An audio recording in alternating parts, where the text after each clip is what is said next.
Good evening, everyone. I want to welcome everyone to the Lawndale City Council for Monday, July the 20th. I'm going to ask the city clerk, assistant city clerk, to give us the roll call.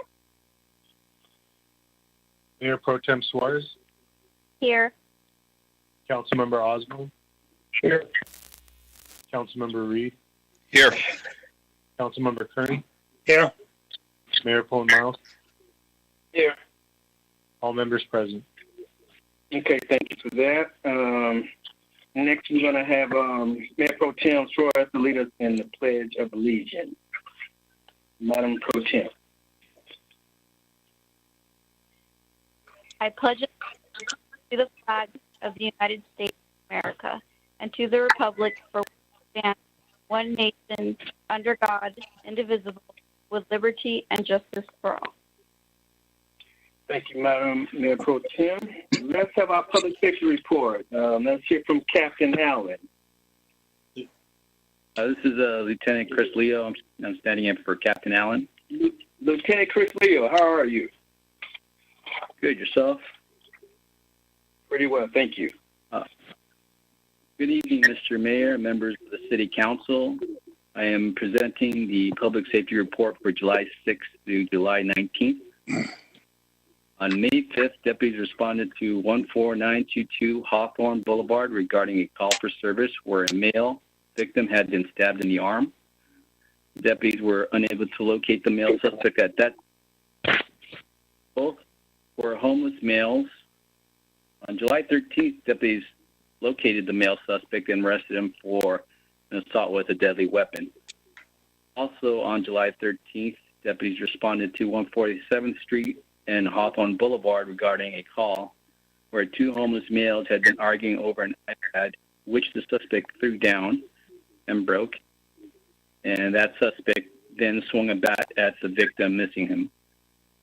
Deputies located the suspect and arrested him for an assault with a deadly weapon and vandalism. On July 14th, deputies responded to the Best Western Hotel regarding a vandalism call. Hotel security reported a male had just shattered the front door glass with a walking cane. Deputies located the male suspect and his cane and arrested him for vandalism. The suspect was not an occupant of the hotels. Aside from the last incident, there have not been any other incidents at the Project Room C hotels. We are continually monitoring the situation at those hotels. As mentioned in the last council, the crime rate remains relatively low in thefts and burglaries. Vehicle thefts are on the rise all over the county. Criminals are taking advantage of the COVID-19 situation while citizens are inside their home trying to protect themselves from the virus.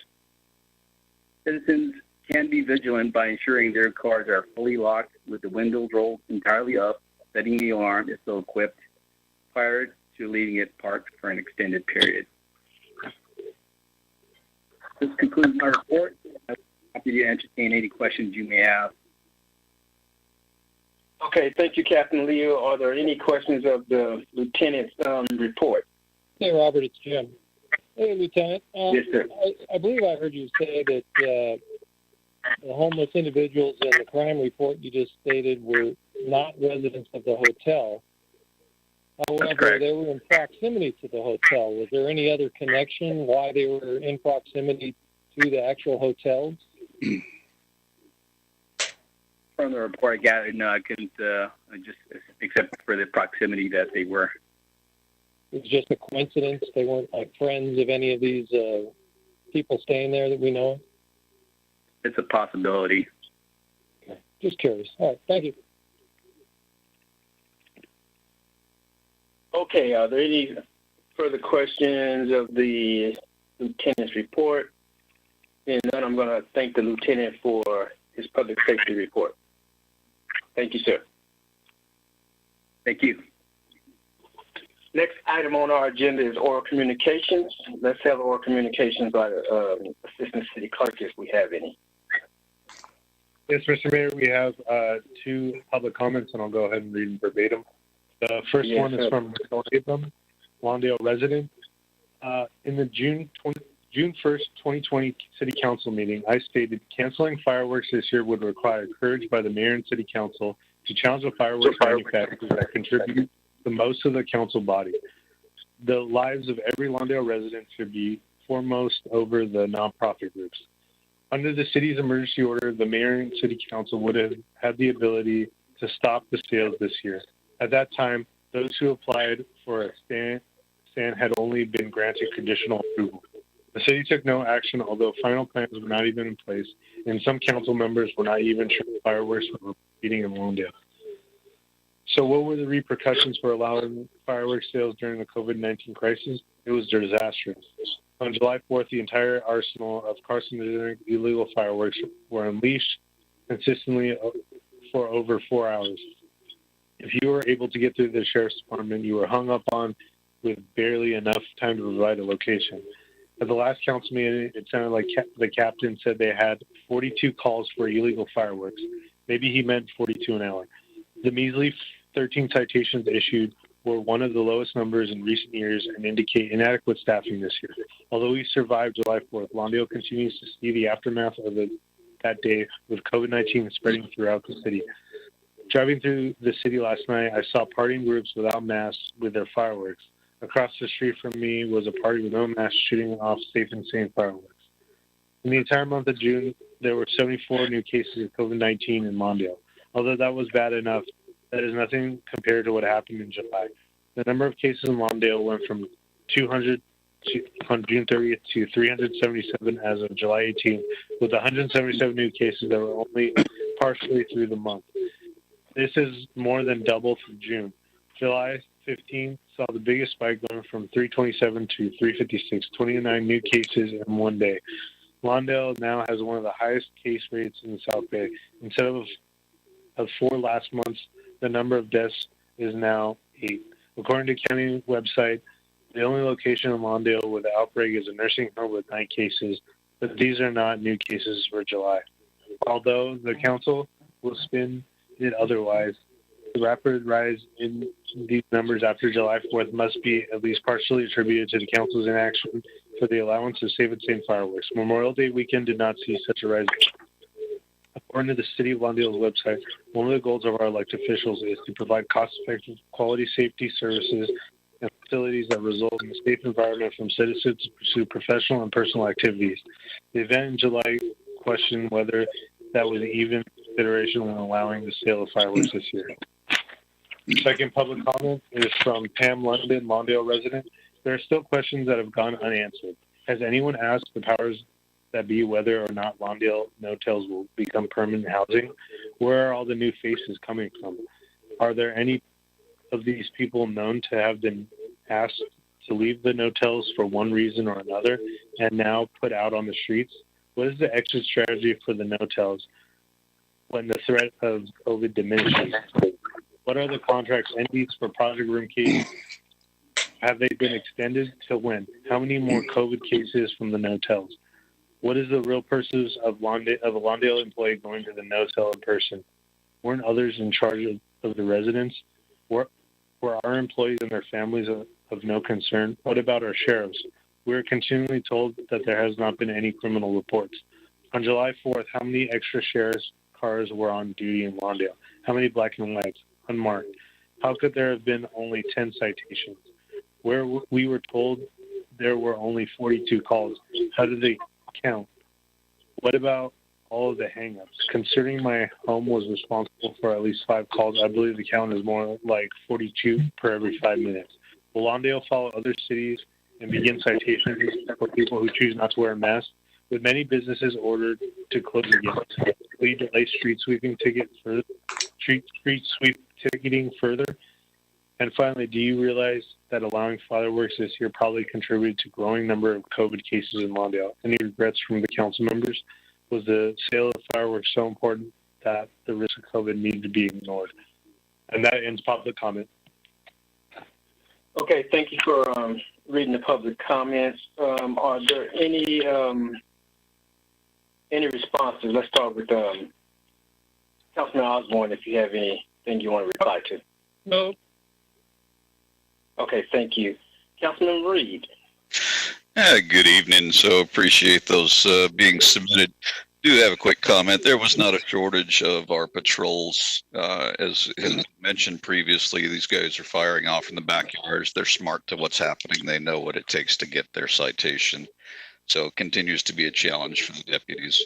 And then I'll ask the city manager to comment on the county plan update for the exit strategy.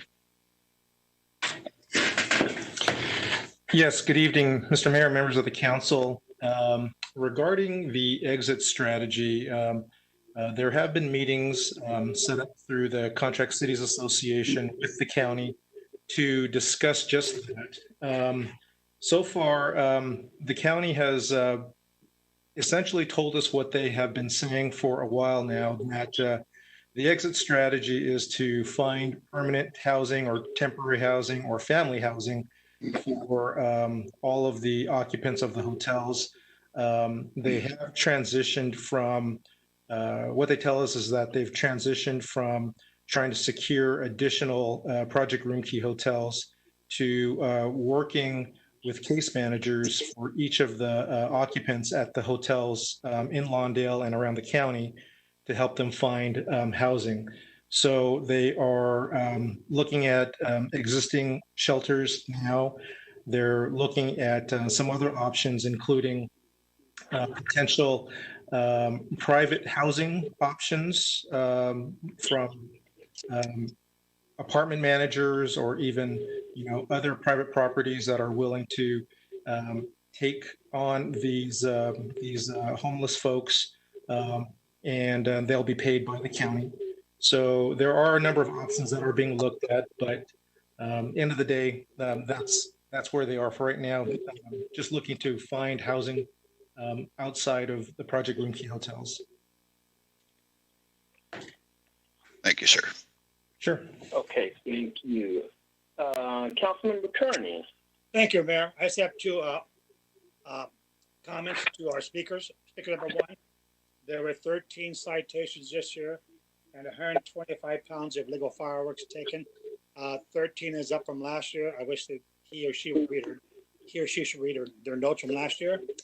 And on the project room keys, city manager, do we have any updates on extensions in the hotels? And if there are, what are they? Yes, thank you, Councilmember Kearney. As I had mentioned to you through a communication with the council last week, the county is seeking to extend their project room key operations at the Best Western through October of this year. And for the Baymont Hotel, they're looking to extend that to February 2021. Now, for the Baymont Hotel, that would be outside of the original agreement that was signed with the hotel, with the Baymont. And if such an extension happens, that'll be as a result of a mutual agreement between the Baymont Hotel and the county. At this point, we've been told that that's something that's being worked on, but we haven't heard whether or not that's been finalized yet. Okay, Robert, one more question. Is there any legal recourse we can do with the Baymont before they sign that contract? I'll ask the city attorney with this one. Any recourse we can do before they sign extension? It's a brand new contract, I believe, isn't it? It's a brand new contract, but not really. They are private parties entitled to engage in contracts as they see appropriate. So we can't pull their business permit or special use permit, business license, or? I mean, if we did that like other cities have tried, we would be sued and we would likely lose, like other cities have. Likely lose. I mean, you never. Norwalk yet, have we? I'm sorry? Have we heard from Norwalk yet?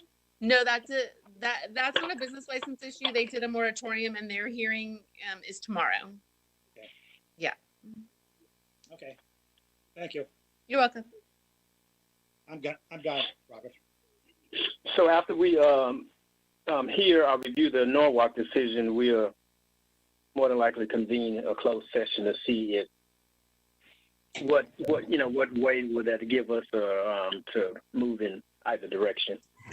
Yeah, Mr. Mayor, this is Kevin Chen, City Manager.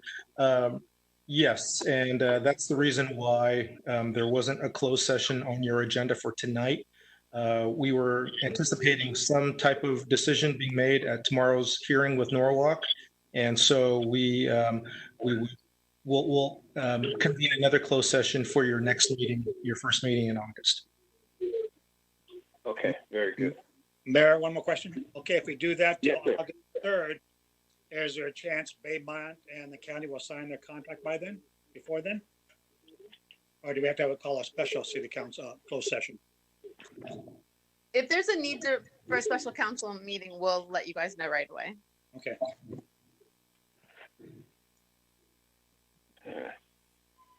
Is the contract self-executing, meaning that it just automatically extended if they do nothing, or do they actually have to enter into a new agreement? Yeah, Mr. Mayor, it's Kevin Chun again. It would have to be a new contract. So the original contract was for a 3-month period and then for 3 one-month extensions. So Right. anything beyond that would require a brand new contract. This wouldn't be the 3 one-month extensions? Correct. The extension that they're looking for with the Baymont Hotel would be outside of that 6-month period. So it would be a new contract. Okay, but not the Best Western, because that would be the 3 1-month. Correct. That's correct. Okay. Okay, thank you. Is that all for you, Councilman? Yep. Yeah, thank you. Okay, let's hear from Mayor Pro Tem Suarez. I have nothing to add. Okay, thank you. I want to thank the speakers that sent in their comments as well. We do understand the rise of COVID is, not, of course, just in the city of Lawndale, but LA County is right at the edge of being in the red, if you will, in terms of having to close completely down before. So everyone do their part, including, the social distancing, wearing masks, when you're around crowds or what have you. I think that will help out the spread. And so hopefully we won't have another shutdown, because that's going to be devastating to our business community. So we definitely have to do our part as individuals and as a city to help slow down the spread. I'm not so sure if I can contribute the increase in COVID to the display of fireworks, whether it be legal or illegal fireworks. Most of the fireworks, as you know, that gave us headaches were the illegal fireworks. You can make the case that if you didn't have the illegal fireworks, the safe and sane fireworks, that you would have a reduction in illegal fireworks as well, and that probably has some validity to it. But at the same time, given that everyone in LA County, just about, not every city, but it seemed like every city was, a war zone, I don't see that not having fireworks, illegal fireworks, would have contributed to such a degree that we wouldn't have people discharging fireworks and therefore contributing to the spread of COVID-19. If in fact you can draw the correlation between the two. I don't know if such can be done. Depending on who you ask. Obviously, if you're not social distancing, that could contribute, obviously. But allowing people to discharge fireworks, and a lot of these fireworks are being discharged with the same people who are in the same household. So if you're in the same household, but yet you discharging fireworks, it seems to suggest that whatever activity you're doing, whether it's fireworks or not, you're going to be subject to COVID-19 in the same way that you would just by going on with your daily business in your household.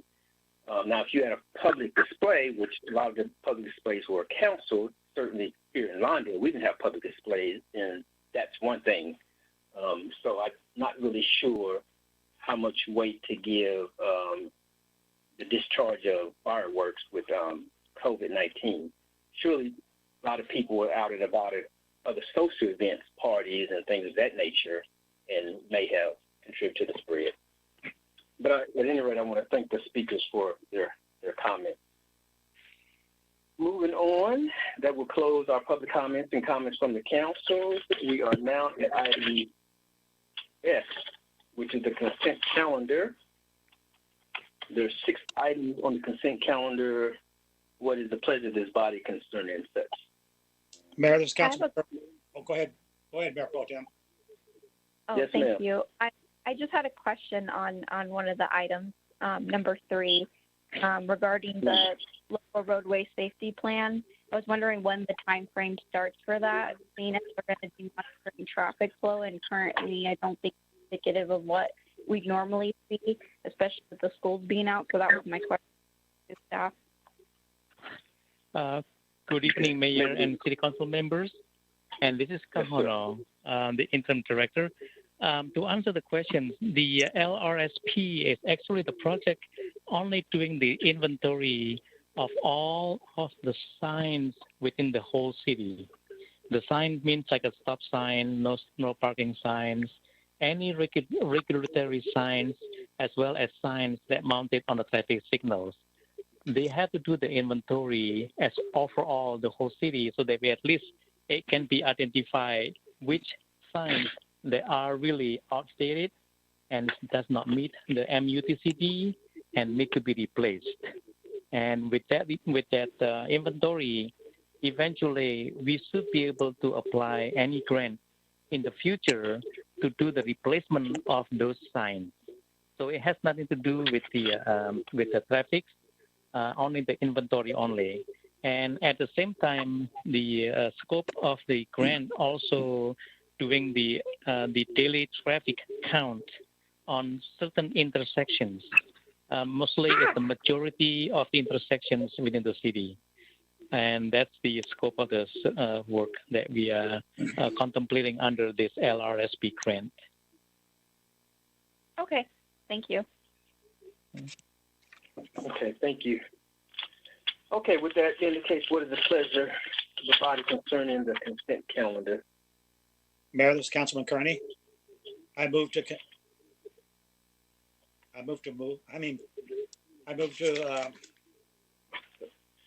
Approve the consent calendar? that's it too.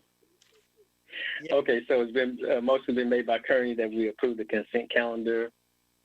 Is there a second? This is Councilman Reed. I'll second. Councilman Reed has seconded the motion. Is there any debate or discussion on the motion?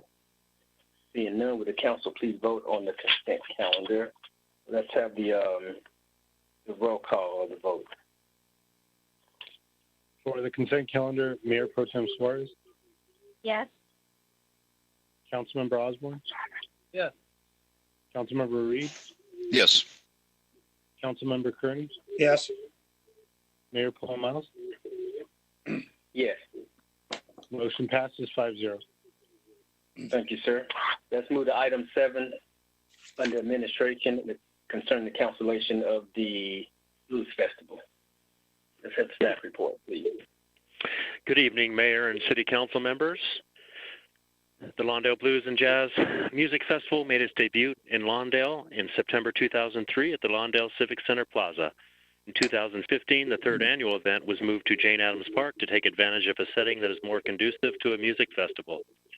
In 2017, the event was renamed Lawndale Blues Festival. Due to the COVID-19 pandemic and ongoing safer-at-home and shelter-in-place orders as directed by federal, state, and county officials, the city has canceled most community services programs and events until further notice. However, essential programs for seniors, such as senior congregate meals delivery and Meals on Wheels programs, have continued. On June 15, 2020, the inaugural Lawndale Music Festival, scheduled for July 18, 2020, was canceled due to the pandemic. Although an alternate date of Sunday, September 13, 2020 was proposed, the event was canceled entirely. Now that the event is fewer than 60 days away, it's believed that we've missed our window of opportunity to functionally market and advertise the event. You know, even if we have a magical turnaround here and all this the COVID-19 thing disappears, we just really wouldn't have enough time to functionally advertise the event. Per Los Angeles County Department of Public Health and its revised order of July 14, 2020, the health officer orders the closure of higher risk activities, including quote unquote all events and gatherings. At this point, no money has been spent on the 8th annual Lawndale Blues Festival, nor have any financial commitments been made. If the event is canceled by the city, the FY 2021 budget will realize a savings of $9,500. Staff recommends that the City Council cancel the 8th annual Lawndale Blues Festival scheduled for September 12, 2020 at Jane Addams Park. And that concludes my report. I'm available for any questions. Okay, thank you for that report. Are there any questions of the report? Robert, Jim. Yes, sir. Yeah, I have a question for staff. I guess Mike can answer this. Maybe Kevin could chime in. In light of what we saw in the news recently, that even the Rose Parade had been canceled, so it looks like everything for the rest of the year that has a public gathering is done. And this being no exception. Has staff also thought out a recommendation for future events such as the Halloween haunt and the angel tree? Because this is just that year where everything is done. I just don't know how far ahead have we proceeded to look at. Any answer? Yes. Councilmember Osborne, it's Kevin Chun again. We've sort of taken a step-by-step approach to looking at community events in terms of canceling events or postponing events. We didn't want to, on a wholesale basis, just cancel everything. It didn't appear that that's what the council wanted to do. So, we've just taken a step-by-step approach. However, if the council would like to make a decision to go ahead and cancel events through the rest of the year, staff is willing to do that. We'll certainly, be willing to do that for you. Well, I'm also wondering, how far, it's like the unknown answer, obviously, we just don't know. Has there been any indication from the county how far into 2021 their orders are extended? I haven't seen anything specific, but it looks like 2021 is potentially on the chopping block at this point. Yeah, the county hasn't really made any statements about, looking that far ahead. However, what they've, where we are today is a step backwards from where we were 2 months ago. So if that's any kind of indication, we're likely to be living in this sort of COVID-19 reality for, at least a little while. I don't think anybody really knows for sure what that means or how long that's going to be at this point. Yeah, I could see that. Driving blind. And then one other question or thing that I'd like to see staff sort of brainstorm and come with us. I don't think it's too hard to figure out, but what is the, if all things are canceled through the end of this year, how much savings is that, or how much gain is that to our budget? Because we know we're in a crunch anyway, and what positive effect that does with our bottom line by canceling everything. Sure. We can certainly put an analysis together and let the council know. Yeah, that'd be good. Okay, I yield. Okay, thank you. Any other comments on item 7? So what is sound like we don't have a choice here. So, but just for the record, what is the pleasure of the body concerning the cancellation of the Blues Festival for this year? Mr. Mayor, this is Councilman Reed. Councilman Reed. Make a motion to approve staff's recommendation for cancellation. Okay, so the motion's been made by Reed that we approve the staff's recommendation to cancel the Blues Festival. Mayor, this is Councilman Bernie. Okay. and it's seconded by Councilmember Pat Kearney. Is there any discussion on the motion? Seeing none, I'm going to ask the Assistant City Clerk to, well, we can take this by unanimous consent. How about that, Madam Attorney? A voice vote, please. You want one? Okay, let's have a voice vote. Well, actually, this isn't a resolution. Actually, this is just, you're right. This can be like a receive and file, so it can be unanimous consent. Okay, without any objection, we'll, under unanimous consent, we will receive and file this recommendation. Sadly given, but yeah. Thank you. Okay, let's move to item number 8, concerning record retention schedule. Let's have a report. Good evening, Mayor and City Council members. On November 5th, 2019, the city entered into agreement with Gladwell Governmental Services to provide records management consulting services. Subsequent meetings took place with each department to update and refine their records schedules and were ultimately approved by each department.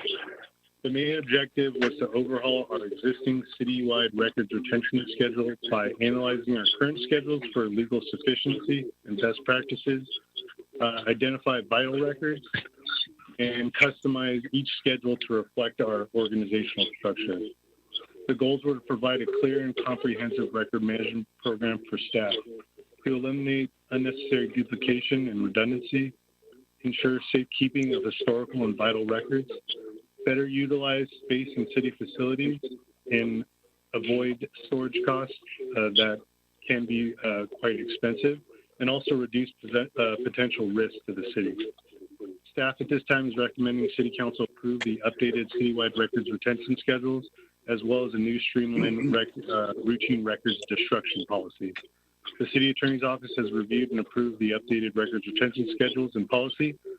This concludes my report. I'd be happy to take any questions you may have. All righty. Are there any questions of the Assistant City Clerk's report? Okay. Seeing none.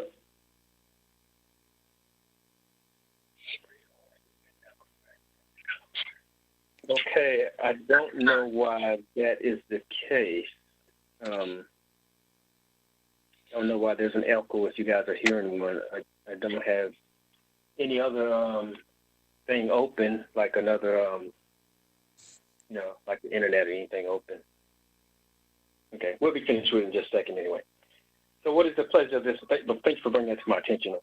What is the pleasure of this body concerning item number 8? Mayor, this is Councilman Kearney. I move to approve staff recommendation. Okay, so the motion has been made by Councilman Pat Kearney that we approve the staff recommendation. Is there a second? Second by Mayor Pro Tem. Yes, second by Mayor Pro Tem Suarez. Is there any discussion or debate on the motion? Seeing none, will the council please vote on item 8? Let's have the roll call. On item number 8, Mayor Pro Tem Suarez. Yes. Councilmember Osborne. Yes. Councilmember Reed. Yes. Councilmember Kearney. Yes. Mayor Pullen Miles. Yes. Motion passes 5-0.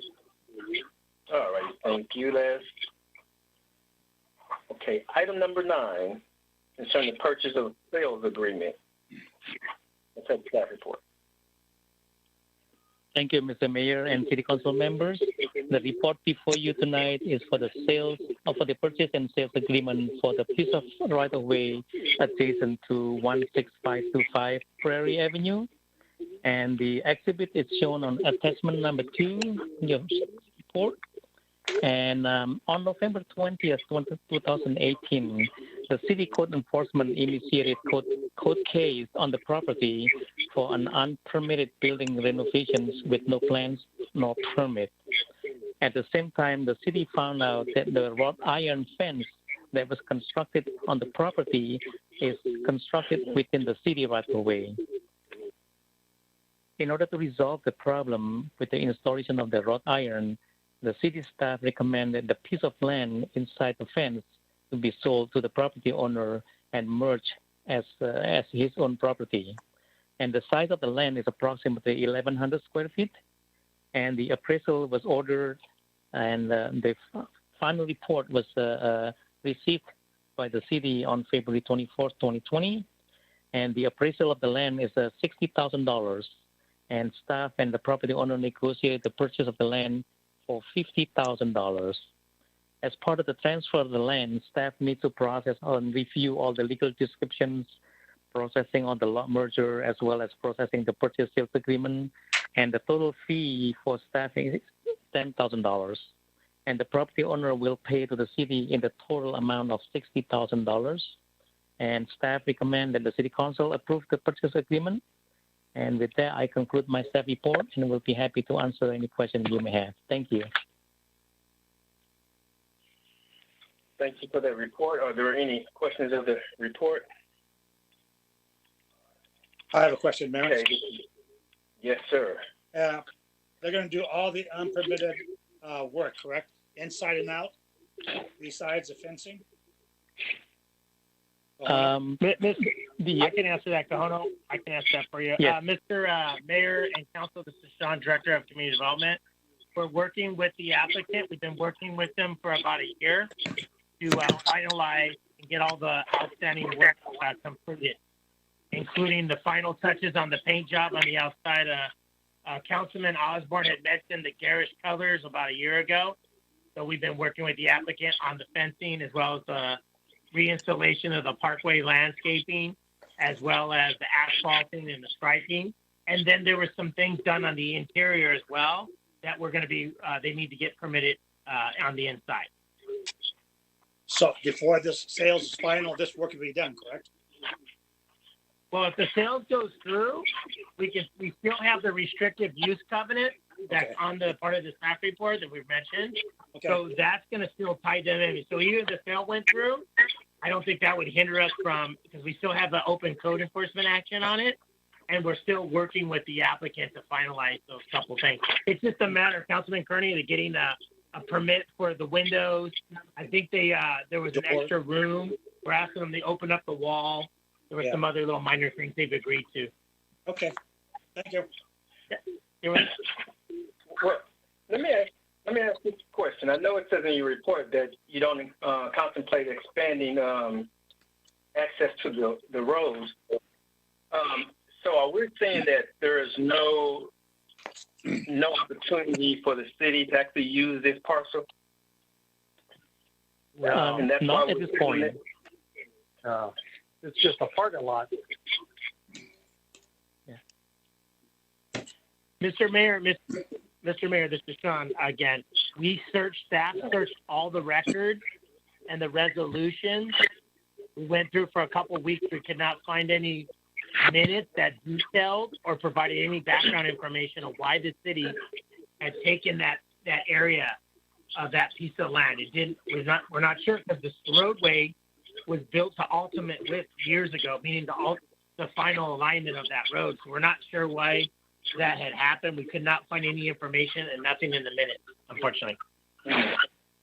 Hey, Robert. Okay. Robert, it may be because that's the street that goes under the 405 freeway. There could have been some historic thinking about widening it or doing something with it in conjunction with the freeway a long time ago, prior to 1962. Okay. No, I was just wanting to make sure we didn't need it for anything or see the fence. Okay, that was just my question. I was just wondering. Okay. Are there any other questions on item 9 concerning the sale or the purchase, I should say? Purchase and sale. Seeing none, what is the pleasure of this body concerning item 9? Mr. Mayor, this is Councilman Reed. I'll make a motion to approve the sale of that property. Mayor, this Councilman. Mayor, Kearney, I'll second. Okay, so the motion's been made by Councilmember Reed and seconded by Councilmember Kearney. Is there any discussion, a debate on the motion? Seeing none, I'm going to ask the Assistant City Clerk to conduct the vote. For item 9, Mayor Pro Tem Suarez. Yes.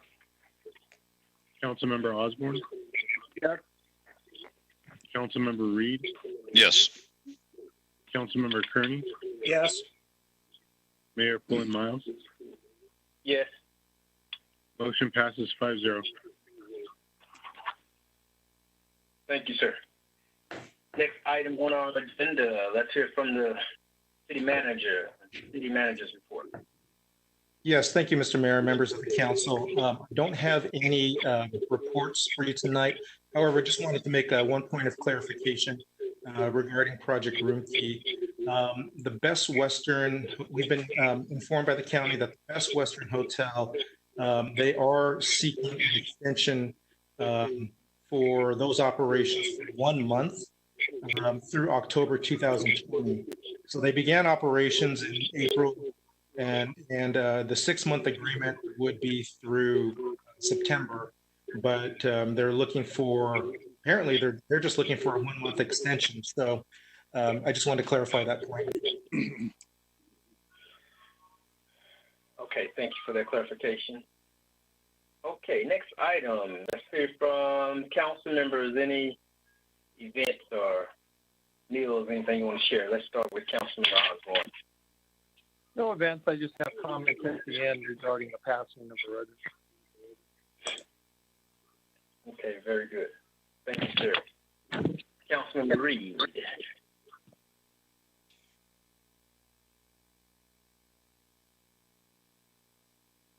Councilman, can you hear us?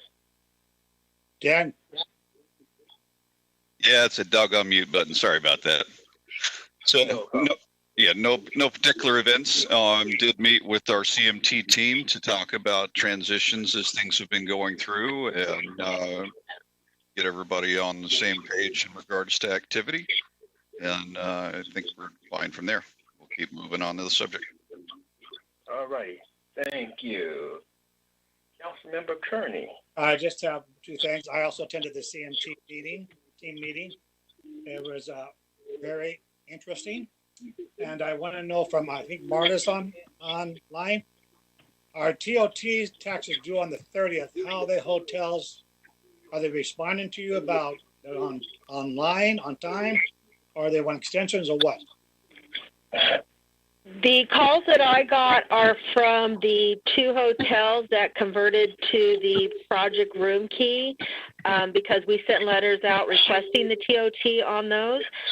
Both hotels have called me. They requested extensions because they said basically that they have to file a reimbursement claim and it will come in after the due date. I did advise them that the due date is the end of this month and that they are responsible to pay on that date. And if they were going to request some type of waiver, that they would have to come to council specifically, but we're expecting it on the due date. Okay, thank you. Mm-hmm. Thank you, Robert. Thank you. Let's hear from Mayor Pro Tem Suarez. Yes, ma'am. I just had one thing I wanted to take a look at with regards to the outdoor dining. We could possibly look at what our fees are for that, and if we could look at possibly waiving them for the businesses that are struggling, expediting or somehow helping them out to make sure they can facilitate the outdoor. I can answer that. I'm losing you. Go ahead. Mr. Mayor and Council, this is Sean, Director of Community Development. There is no fee associated with it, and we've been signing them off, right, when they come in pretty much. With the exception if they're parking in ADA areas, or I'm sorry, if they're setting up tables in ADA areas, we can't allow that. We have to get them to move them and relocate them. But for any outdoor dining, so far we've been working with them, and so is Public Works. And there is no fee associated with the outdoor dining. We developed a temporary use permit application, and it's free of charge. Excellent. Thank you. Okay. Hey, Sean, can I interject just a quick follow-up? Yes, are they allowed to relocate their ADA parking if it helps with the setup? Yes, if they needed to do that, we would just it could complicate things and delay because we'd have to run it through as well as building and safety, and then we could run into a little bit of an issue because of you have to put the ADA parking stalls closest to the main entrance of the doors. So, but we're not averse to doing that. Yeah. Okay, got it. Thanks. Thank you. Sean, can I, thank you, Madam Pro Tem. Can I piggyback on that? I know the order called for restaurants and barbershops, et cetera, to close their indoor functions, and I've seen the restaurants move to outdoors. Those that have so far. I'm wondering, is there opportunities for the other businesses, as well as it may sound, like the barbershops? Are they allowed to, if obviously if they can accommodate it, to move their operations doors so they're not totally closed? Mr. Mayor, I just saw an email today. I'm off today, but I did check my emails, and it did the Department of Cosmetology and Barbering. They sent an email. I guess they have some guidelines. I have not reviewed them yet for outdoor servicing. So I mean, we could work with everyone in the city that needs some kind of outdoor opportunities to continue operating. I mean, it's just that's the thing we have to do. We can work with them all. We already got a couple applications for some gyms as well, requesting it. So okay, I would suggest that all those businesses that the governor mentioned in terms of their indoors operations, if they can do them outdoors, that we alert the businesses that we are willing to work with them to see if we can accommodate them moving their operations outdoors. Because they may or may not know to contact the city if it's found out if such could be done, like the barbershop. Okay, I'll talk to I'll talk to Marla and and the city manager. We could probably send out another letter alerting the barbershops as well as other potential businesses that have been allowed to operate out if they've been closed down interior, and maybe look at an opportunity going outdoors. Okay, very good. Which kind of raises the question is, when we had the first shutdown, why didn't they allow these businesses to operate outdoors the first time around, rather than closing them down for that time? But that's for the governor, I guess, to explain. Okay, thank you for that. Thank you. The only event I did attend the sanitation district a meeting that was pretty much routine business as usual, and also attended the League of Cities Zoom meeting, and that was pretty much business as usual. There was a couple of officers that we ratified their appointment to be on the executive committee, but there was nothing significant there at that meeting, but I attended anyway. And with that, that's all I have. So I know Jim wanted to adjourn and want a resident memory before we actually adjourn. So I'm going to swing it to Councilman Osborne to. Yeah, thank you, Robert. Just briefly, the gentleman's name was Keith Krotzer, and wasn't a close friend of mine, but I did know him. He was a fellow vintage car owner and driver, and you may have seen him. He lived on the same street as City Hall on Buren, close to Green Avenue. He drove the orange Chevy. I think it was a 52. He passed away yesterday after a sudden onset of an illness. It wasn't COVID, but he succumbed yesterday, and I'd seen him around town for I don't know how many years driving that orange Chevy. And he's a nice guy. I talked to him a few times, but I learned from Mitch Maciel, who is our youth minister at Restoration Life Church, who's done our invocation in the past. He notified me of passing. So just asking that we close in his memory. Okay. So ordered, we're closing his memory tonight. Okay, with that, the next regularly scheduled meeting of the Lawndale City Council will be held at 6:30 p.m. Monday, August the 3rd. And with that, we are adjourned. Robert, I said 7:20. Yeah, let's see who came. Well, yeah, you came closest. Yeah. I didn't say I said 7. I said 7. Okay. Okay. That's pretty good.